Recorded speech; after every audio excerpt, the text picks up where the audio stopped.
la protección internacional o el tutelaje internacional en materia de derechos humanos. Ya cité varios casos de masacres, por no decir los 50 estudiantes asesinados en las calles de Caracas por la Policía Metropolitana entre 1990 y 1991, ¿no?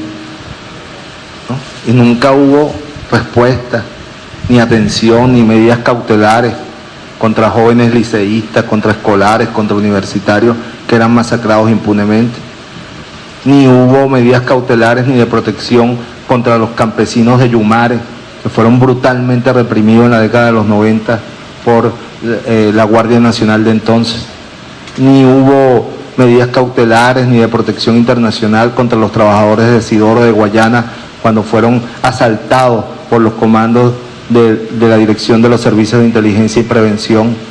Ni hubo medidas cautelares cuando Posada Carriles torturaba, desaparecía y vejaba a los prisioneros en las cárceles y en los centros de tortura de la entonces Dirección General de Policía, DIGEPOL, y luego de la Dirección de los Servicios de Inteligencia y Prevención, ¿no?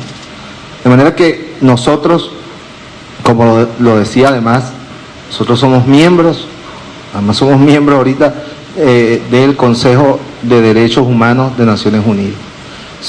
Hemos ratificado el Protocolo sobre Derechos Humanos de Mercosur, ¿no?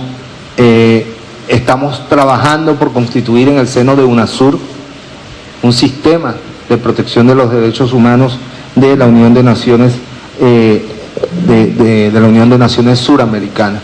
De manera que nosotros vamos a seguir trabajando porque el pueblo venezolano, pero de verdad el pueblo venezolano, el pueblo de a pie, no los sectores corporativos poderosos, no los corruptos, no los terroristas, tengan un sistema de protección internacional al cual acudir y ser tratado con celeridad, con prontitud y con parcialidad, ¿no? Sobre el caso de Guyana, ya lo hemos repetido, toda diferencia o todo elemento referido al diferendo, nosotros lo tratamos por la vía diplomática y por la vía del buen oficiante de las Naciones Unidas. Y respecto a Siria, bueno, ha surgido una nueva propuesta. El presidente Maduro, conversábamos ahora y decía, nosotros estamos de acuerdo con esa propuesta, pero vamos más allá. Estamos de acuerdo con que se eliminen definitivamente las armas químicas, bacteriológicas y nucleares del mundo. Que todo el mundo entregue el arsenal nuclear, que todo el mundo entregue el arsenal químico, que todo el mundo entregue el arsenal bacteriológico para poder avanzar en la construcción de un mundo donde se preserve la especie humana. Esa es la posición de Venezuela. Y seguimos ratificando nuestro firme rechazo a cualquier intervención militar. Rusia ha hecho una propuesta interesante que aparentemente es aceptada por el gobierno de Siria. ¿Cuál es la respuesta del gobierno de los Estados Unidos? No hay tiempo, no podemos esperar mucho. Todo lo que haya que esperar para evitar que miles de hombres, mujeres y niños mueran bajo el bombardeo del gobierno de los Estados Unidos no es tiempo suficiente. Esa es la posición de Venezuela respecto a los últimos hechos que acontecen. Y mañana sale al mediodía un avión Y-8 de nuestra aviación militar bolivariana con la carga humanitaria de los países miembros de la Alianza Bolivariana de Nuestra América, que llegará a Beirut en 5 días para atender humanitariamente a los desplazados y a los refugiados producto del conflicto interno que vive la hermana República Árabe de Siria. A continuación, Indira Guerrero por Noticias 24. Buenas tardes. Canciller, quisiera que si pudiera pues explicarnos o comentarnos quién será entonces en este momento o de ahora en adelante el organismo arbitral que podrá garantizar la defensa de los derechos humanos de los venezolanos, y adicional a eso quisiera saber cuál es la intención de cumplimiento que tiene el Estado venezolano sobre las causas que ya están en curso ante la Corte. Gracias. Bueno, como he sabido, las causas que fueron introducidas antes del día de hoy, bueno, continúan siendo procesadas y evaluadas, bueno, por la Corte Interamericana de Derechos Humanos y por la Comisión, ¿no? Ahora, mira, ya yo explicaba que nosotros estamos trabajando por desarrollar, junto con los países de UNASUR, un sistema de protección de derechos humanos. Pero vuelvo e insisto, la mayor garantía a la protección de los derechos humanos en Venezuela hoy es el Estado venezolano.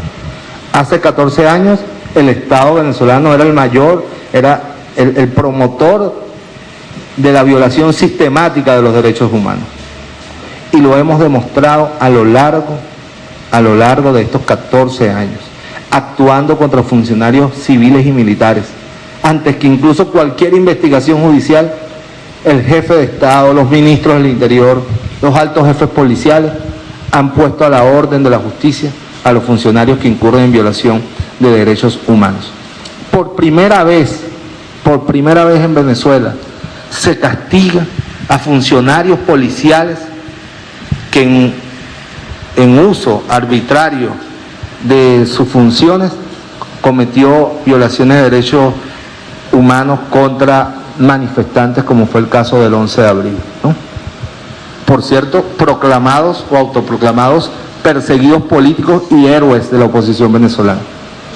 Por primera vez, policías venezolanos acostumbrados a matar impunemente han estado sometidos a un juicio y sentenciados y pagado prisión en Venezuela. Eso solo ha ocurrido en los 14 años de revolución bolivariana.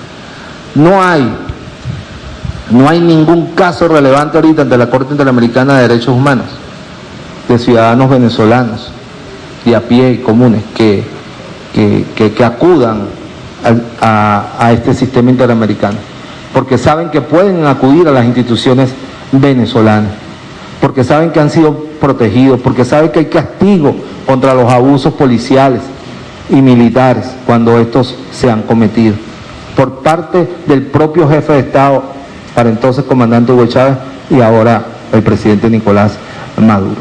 De manera que nosotros, ¿qué nos obliga a esto más a nosotros, el Estado venezolano y al resto de los poderes? A redoblar nuestros esfuerzos por fortalecer el sistema de garantías de derechos humanos de nuestro pueblo, por ir avanzando en la construcción de mecanismos civiles de protección a la seguridad ciudadana y de seguir avanzando en la profundización de los derechos sociales y económicos de nuestro pueblo. Que nuestro pueblo tenga cada día más derecho a la educación gratuita, a la salud gratuita, a la alimentación, a la vivienda digna, al trabajo digno. Eso lo que nos coloca es un mayor compromiso para seguir haciendo lo que hemos hecho a lo largo de los últimos 14 años de Revolución Bolivariana, que es garantizar, promover y defender los derechos humanos del pueblo venezolano. Corresponde el turno a Fernando Tineo por Globovisión. Buenas tardes, canciller, embajador y demás funcionarios. Una pregunta de una de las colegas que no me quedó claro, disculpe que vuelva a insistir en la pregunta. En el artículo 19 de nuestra Constitución habla de que el Estado debe garantizar a toda persona, conforme a principios de progresividad y sin discriminación, el goce, ejercicio irrenunciable, indivisible e interdependiente de los derechos humanos. Y el artículo 31 dice que toda persona tiene derecho en los términos establecidos por los tratados, pactos y convenciones sobre derechos humanos ratificados por el Estado. Esto me lleva a preguntarle nuevamente, de Venezuela salir, como todo parece, del sistema interamericano, ¿esto viola la Constitución venezolana por todo esto de que los derechos que hemos alcanzado los venezolanos, de ir a una instancia más allá, de no encontrar justicia que en nuestro país, el día de hoy quedaría cerrada? Y mi segunda pregunta es, usted ha dicho en sus palabras que ratifica ser miembro de la Oficina de Derechos Humanos de Naciones Unidas. ¿Qué va a pasar si los venezolanos acuden ahora a esta oficina a hacer denuncias sobre violación de derechos humanos? ¿Venezuela también se va a salir de Naciones Unidas? Son mis dos preguntas, gracias. Sus preguntas son sobre supuestos y supuestos. La respuesta a lo que usted pregunta la leyó usted mismo en el artículo. A los tratados ratificados por Venezuela. Ya en este momento este no es un tratado ratificado por Venezuela porque lo hemos denunciado. por lo tanto no pueden acudir, pero sí tenemos ratificado tratado del Sistema Universal de Derechos Humanos de Naciones Unidas, la protección de derechos humanos de Mercosur, y como les decía, estamos promoviendo la creación de una instancia en la Unión de Naciones Suramericanas.